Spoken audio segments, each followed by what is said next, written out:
Hello students, class 10th की book first flight में आपका स्वागत है। सिर्फ सक्सेस चैनल में आपका वेलकम है।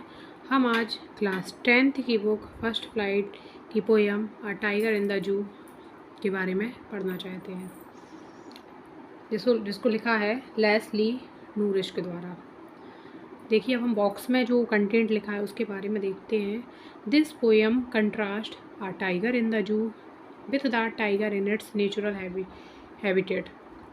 ये जो पोयम है ये हमको बताती है कि जो टाइगर जू में रहता है, चिड़ियाघर में रहता है, और जो टाइगर नेचुरल हैबिटेट अर्थात अपने प्राकृतिक रूप से जहाँ रहता है, the poem moves from the zoo to the jungle and back again to the zoo. यह जो पोयम है यह पहले हमको जू से जंगल की ओर ले जाती है और back again to the zoo, और फिर वापस हमको एक जू में ले जाती है।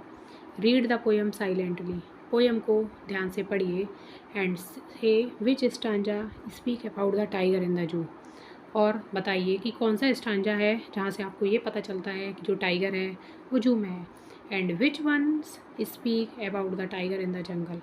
और किस स्टांजा से आपको ये पता लगता है कि जो टाइगर है वो जंगल में है। देखिए, अब हम एक 1 बाय 1 करके स्टांजा देखते हैं और पोयम को पढ़ रहे हैं। He stalks in his vivid stripes, the few steps of the hitch cage, on pads of velvet quiet, in his quiet rage।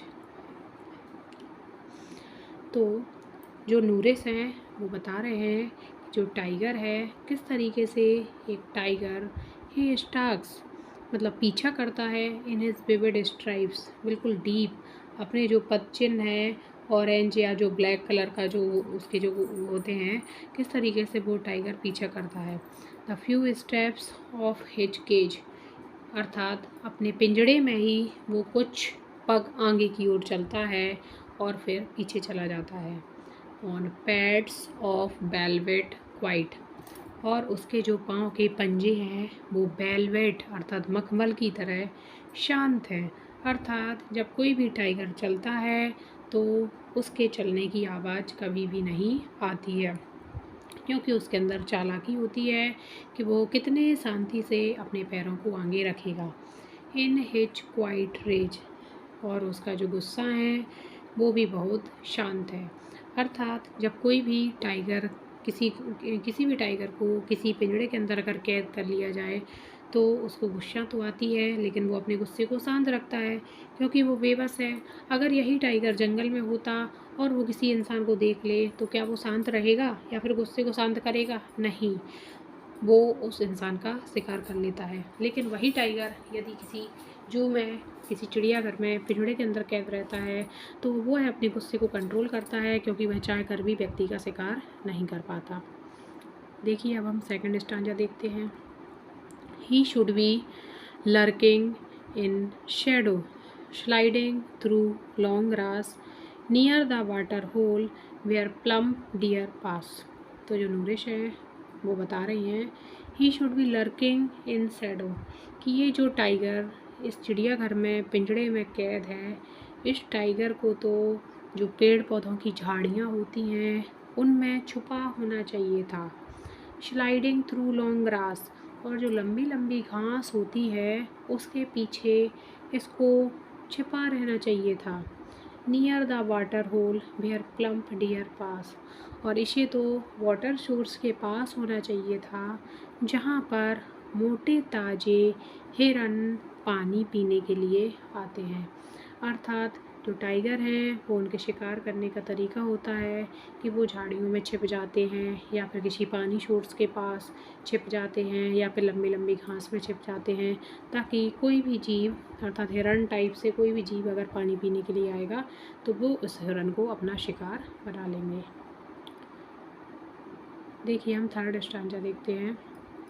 He should be snarling around houses at the jungle's edge, bearing his white fangs, his claws, terrorizing the village। यहाँ पर नूरिस बता रही हैं he should be snarling around houses, उसे तो घरों के चारों ओर चीख अर्थात जंगल के किनारे जो मकान होते हैं उसे तो उन घरों के पास शोर मचाना चाहिए था, अर्थात चीख चीख के उसे शोर मचाना चाहिए। एट द जंगल्स एज जंगल के किनारे पर। Wearing as white fangs his claws terrorising the village, और उसके जो सफ़ेद सफ़ेद नुकीले दांत होते हैं और उसके जो पंजे नुकीले होते हैं, और उन नुकीले पंजों से और दांतों से चीख चीख कर उसे गांव के लोगों को डराना चाहिए, टेरराइज़ करना चाहिए। अर्थात ये paragraph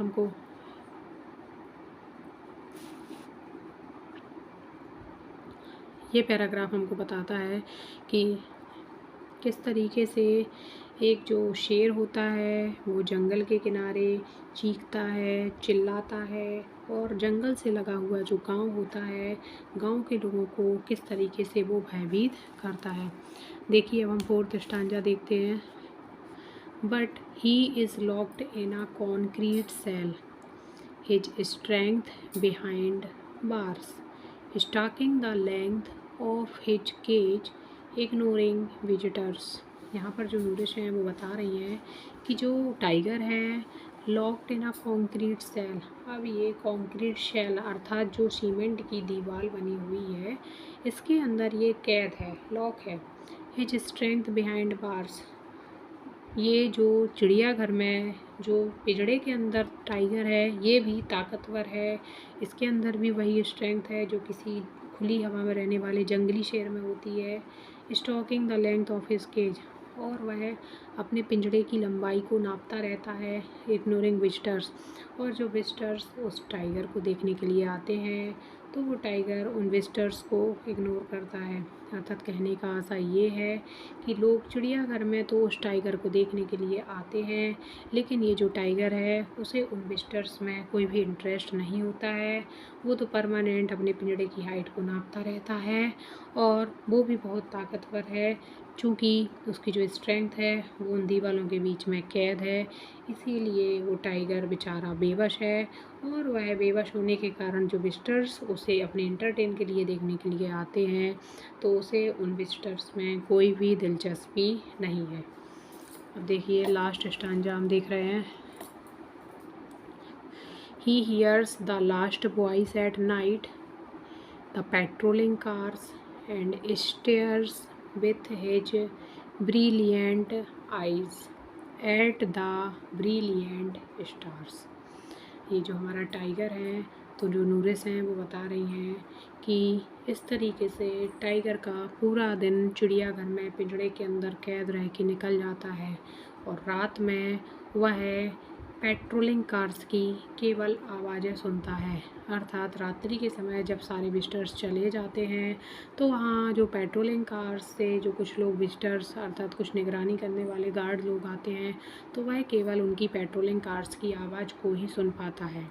and stairs with his brilliant eyes at the brilliant stars, और वह अपनी चमकीली आँखों से घूरता रहता है और उस चांदनी रात में ब्रिलियंट स्टार्स को अर्थात चमकते हुए तारों को वो अपनी चमकती हुई आँखों से देखता रहता है। कहने का आशय ये है पूरी पोयम से हम एक चीज़ सीख पाते हैं कि जो जंगल का शेर रहता है वो आज़ाद होता है, उसकी जब मर्ज़ी चाहे वो शिकार करे, उसकी जब मर्ज़ी चाहे वो आराम करे, जब मर्ज़ी चाहे वो कुछ भी एक्टिविटी कर सकता है। लेकिन पिंजड़े के अंदर जो टाइगर रहता है उसकी ज़िंदगी बहुत ही बेबस हो जाती है। वह उसे जो यात्री उसे देखने के लिए आते हैं, विजिटर्स देखने के लिए आते हैं, उसे उनमें कोई भी इंटरेस्ट नहीं होता है। उसकी दिलचस्पी उन लोगों से ख़त्म हो जाती है क्योंकि उसे पता है वो चाह कर भी उन लोगों का शिकार नहीं कर पाएगा। इस तरीके से उसकी जो लाइफ होती है वो पिंजड़े के अंदर ही ख़त्म हो जाती है। Thank you.